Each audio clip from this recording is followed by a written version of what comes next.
Hey guys, welcome back to my channel. So today I want to talk about something very specific.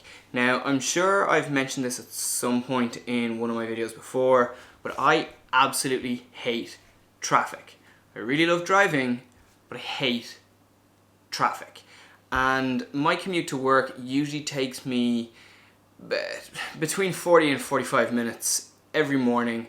And if I was to cycle, I know that I could do it in about a half an hour, but I don't really want to cycle. And part of the reason for that is I feel like I'm not in good enough shape and I'd be too sweaty and all that kind of stuff, and I'd just be horrible and gross in work, and I don't want that. So I bought something. So I have this big box here, and I'm going to try and open it right now.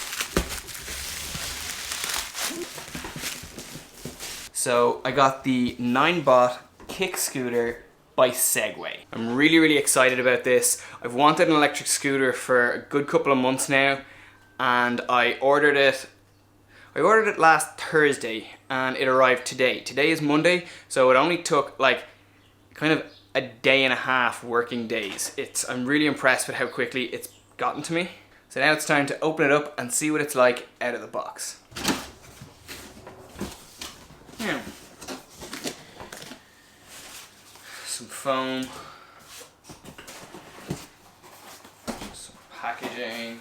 Okay. So when I lift all the cardboard out of the top, you can just see this is the main scooter here. It's in bubble wrap. There's no handlebars. This is the wheel here. It feels pretty solid. So now I need to just try and take this out of the box.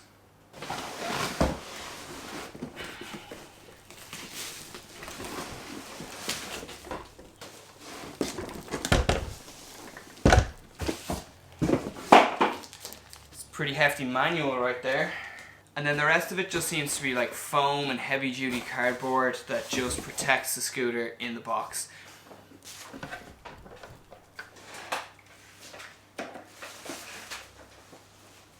Ow, ow, ow, ow.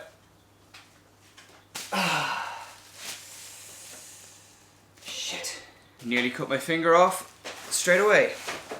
I think you can see it there, but I just caught my finger in the inside of the scooter. It was folded and it just sort of straightened itself up on my finger, and yeah, it's very painful and my finger's gone kind of numb, but I'm sure it's fine.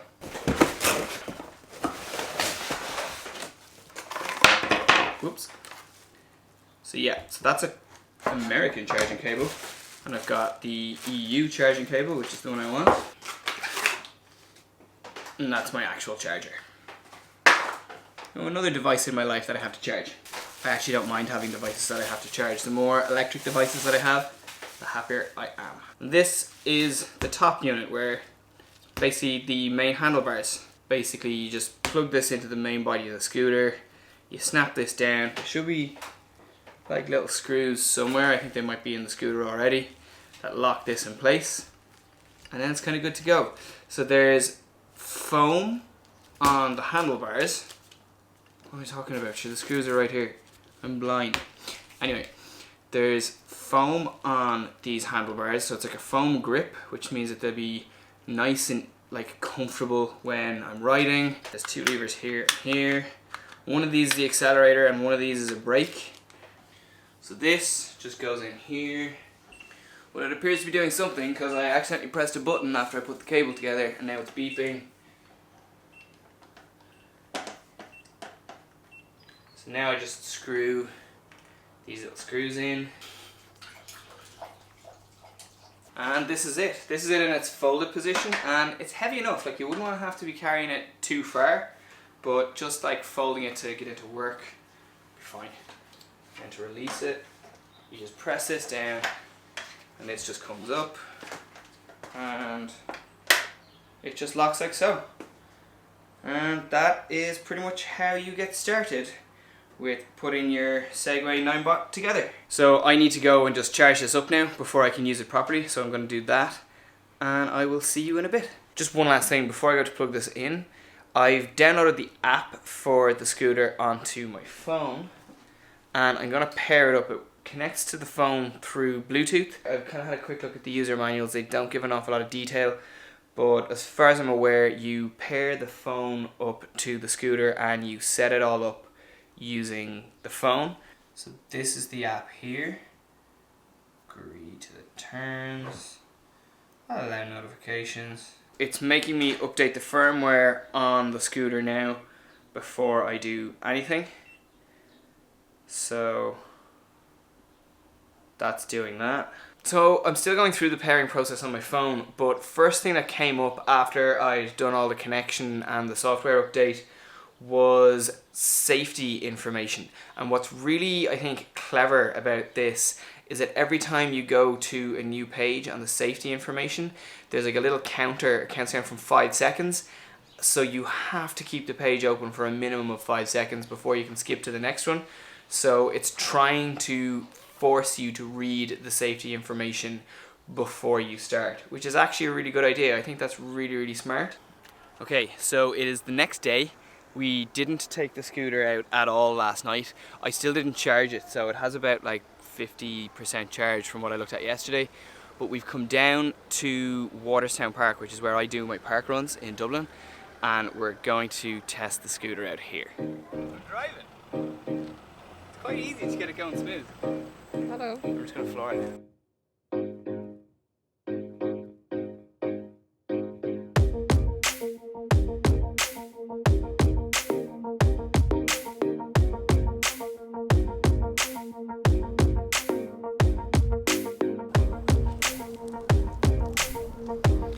So I just went up to the top of the hill there and it was a bit too steep to get all the way up, so I did have to start pushing. So that kind of gives me an indication of the steepness of the hills that it can get up, but it's very good, and it's generally taken most of the hills that I've gone up so far really, really well and really cleanly. It's so easy to you just push off. Once it goes above 3 kilometers an hour, you just hit the throttle and it just takes over then. It's really stable, it feels quite comfortable and easy to use. I'm building my confidence as I go, but I'm pretty happy on it so far, and it's a lot of fun.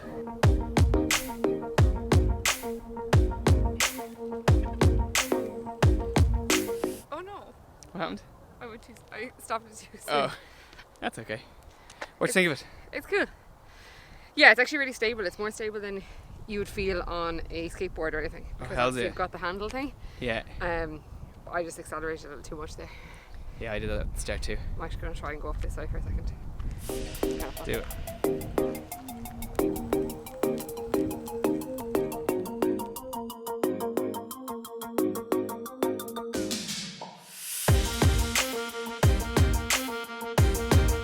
See ya, motherfucker. You can do tricks. While Ronan's playing with his scooter, me and Frank are having some precious time together in the park. He's just wandering around though, and I'm trying to see if I can get him to run. Maybe when Ronan scoots past, he might go running. But it's a lovely day. It's a nice 17-degree weather, and the park's really quiet because it's midweek. Okay, so my initial observations so far with the electric scooter. We're just in the dog park where we let Frank run around, and another dog came in and we didn't have his muzzle on him, so we were just a little bit anxious that he might chase the dog a little bit and nip, because that's the thing greyhounds do. So I had to fly back up to the car on the scooter, and two things that I've discovered in doing that is, one, when you're going up a steep hill and the scooter's struggling, you can actually push it up it. So I was able to get the scooter up the hill at about 17 kilometers an hour, pushing it. So that was great. And then the second thing is, on the way back down, I discovered that the scooter will top out at about 20-21 kilometers an hour on a flat. If it's going downhill and you're not accelerating, it will just accelerate to whatever gravity will allow.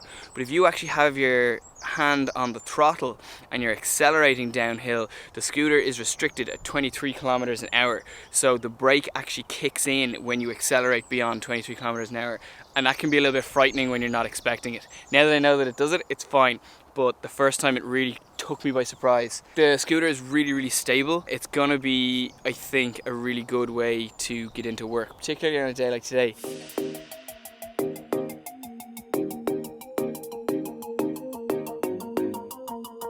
So it's occurred to me that we're this far into the video and I haven't really told you which e-scooter this is. I said at the start that it was a Segway Ninebot, and it is, but there's a couple of different models. There's the ES1 and the ES2, and the ES1 is slightly lower spec and the ES2 is a little bit higher spec than the ES1. Well, the one that I went for was the ES1, and there was a couple of reasons I went for that scooter and not the higher spec one. The first is the price. The Segway Ninebot ES2 to buy in Ireland is €549 and the ES1 is €449. The only differences really that I can see are that the ES2 has a top speed of 25 kilometers an hour and the ES1 has a top speed of 20 kilometers an hour. And things the ES2 have that the ES1 doesn't is a rear light at the back which flashes when you hit the brakes, and it has lights on the bottom of the deck that you can change the colour, so you can have like a blue or an orange or red or whatever colour you want glowing from the bottom of it, which is quite cool, but I didn't really feel like I needed that. And the ES1 has like a reflective strip along the back mudguard that kind of works like a reflector on a bike would, so I wasn't too worried about the lack of a rear light. And like if I'm using this at night, I will have a light on like my back or my backpack or whatever anyway, so like I really wasn't concerned with that. So for the sake of that extra €100, I didn't really feel like I was getting sort of €100 worth of value, and that's why I went for the cheaper option.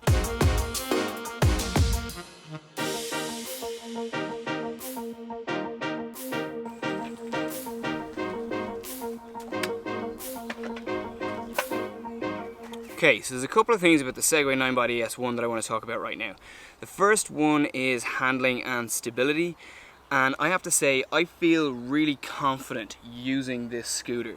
Like, I don't really have much experience using scooters. I haven't actually been on one since I was about 5, but this thing is great. Like, I'm comparing it really to my longboard as kind of the most relevant similar mode of transport that I have, and I'm much happier on this thing than I am on my longboard. Like, I'll be upfront about it, I'm a terrible skateboarder.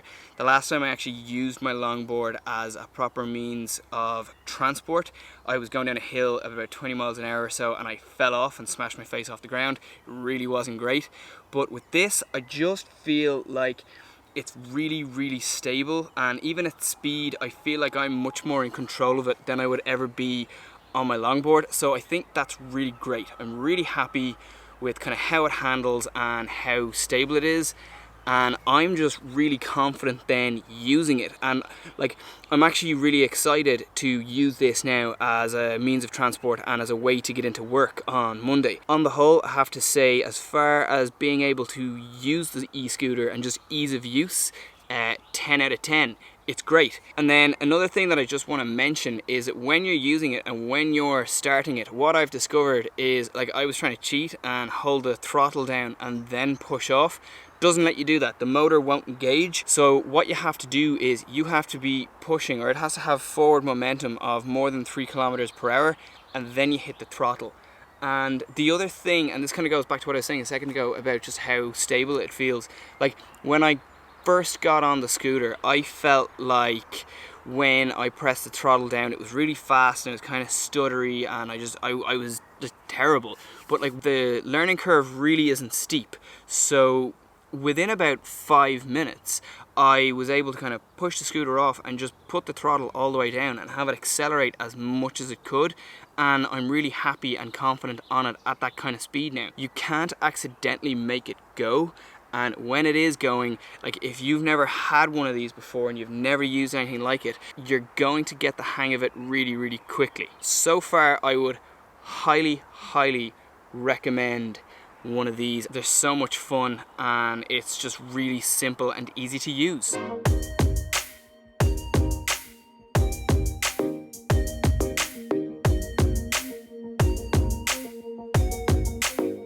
One other thing that I have to mention in this video is just how to fold the scooter down when you're not using it, or if you need to carry it to go into the office or wherever it is that you're going. The first thing that I found about the scooter out of the box that I didn't like was the folding mechanism. I thought it was really tricky. Initially I had difficulty getting the scooter to lock in its standing position, and then I had a hard time getting it to unlock so that I could fold it again. And when I went through the manuals, I'm sure it is in there, but I had a quick look through the manuals and I couldn't find it, and that kind of frustrated me a little bit. But when I started to just set the scooter up and I was using the app, remember back at the start of this video when I was saying the app is great because it makes you go through all the safety setup? Well, one of the things in that it makes you go through is how to actually fold the scooter down. And that's really good that it's in the app, because like, to me it wasn't immediately obvious how the setup works, because it seems to work like the locking mechanism seems to work on like a counterbalance sort of a system, and I'll explain exactly how it works right now. So, in order to fold the scooter down, there's this little tab right here, and rather than just pressing it down to release it, what you actually do is you put your foot on it and you push away with your arms. So you push your arms forward when your foot is on the tab, and then it just comes straight down. And there's a little catch on the back of it here that locks into the back brake, and that keeps it in its folded position, so you can just carry it and walk away. And then to unlock it, again, it's really simple. You just press this down, pull this up. When you get it into a standing position, put your foot on it and just press forward again until you hear it click. And that's really all there is to it, to folding it and unfolding it.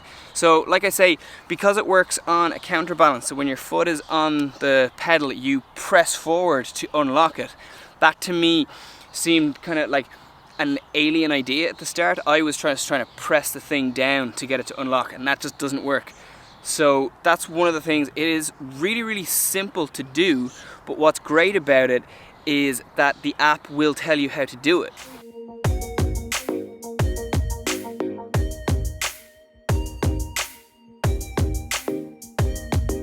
So the last thing I just want to talk about is whether or not I actually like this thing and whether I think you should buy one. Because I've already bought one, I spent my money on it. Do I think that it's worth spending your money on though? And the answer to both of those questions is a definite yes. I've only been using this thing for a little while, but already I'm completely in love with it. It was definitely worth the money as far as I'm concerned. Like, I went for the cheaper option. It was €450. Like, it's still a decent chunk of money. And if you don't have a lot of money, it's expensive enough.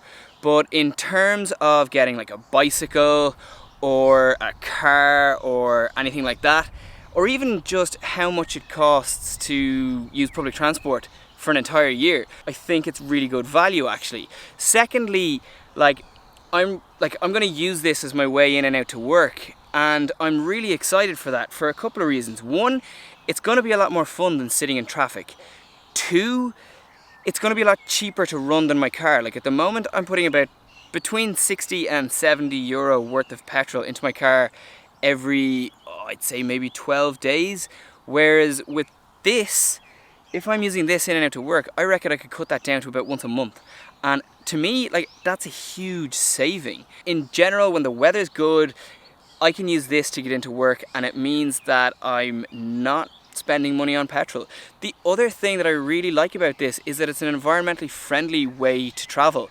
Like, I love my car and I'm kind of big into cars and that kind of thing, but like recently I've become a bit more concerned with the environment and the damage that like cars and just pollution in general does to it.